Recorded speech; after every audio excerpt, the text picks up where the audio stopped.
Naging laman ng usap-usapan sa social media noon pang mga nakaraang araw ang insidenteng nangyari sa May 31, 2024 episode ng It's Showtime Especially For You segment. Ito ay may kaugnayan sa nangyaring pag-call out ni Vice ganda sa searchy na si Axel nang tila subukan nitong magnakaw ng halik sa searcher na si Christine. Hindi ito pinalagpas ni Vice at agad na sinaway at sinabihan si Axel na hindi maganda ang ginawa nito at kinakailangang humingi ng consent bago ito gawin.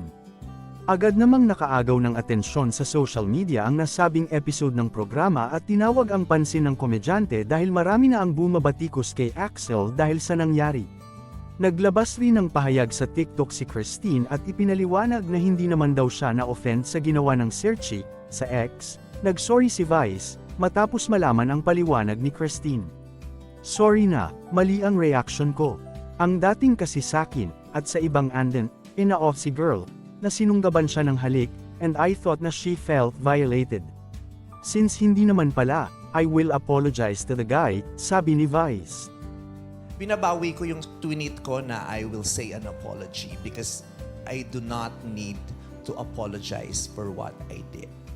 Subalit, nitong Martes, June 4, binawi ni Vice ganda ang isa niyang tweet na nagsasabing hihingi siya ng paumanhin sa searchy na si Axel Cruz.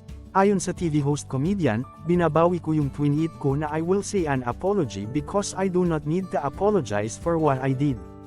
Ito ang aking paniniwala, at paniniwala din namin na hindi kinakailangang mag-apologize because what we did was right." Ayon kay Vice, kinullout nila si Axel base sa mga nakita nilang mga host at karamihan ng mga nasa audience. At base sa naging reaksyon ni Christine sa ikinilos ni Axel, nag-usap-usap daw ang hosts, unit head, producers, at psychologists ng It's Showtime tungkol sa isyong ito.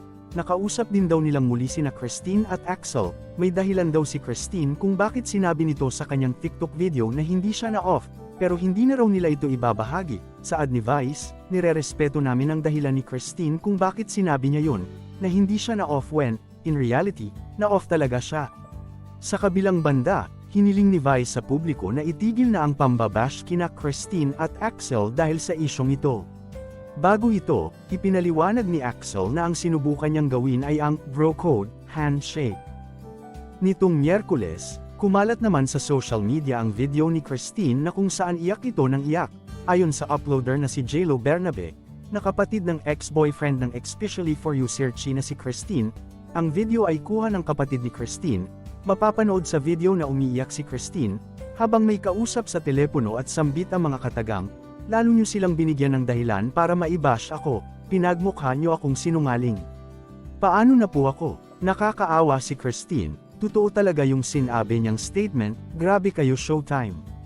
Yan ang mababasang caption sa post, na may on-screen caption na "Grabe ginawa nila kay Christine."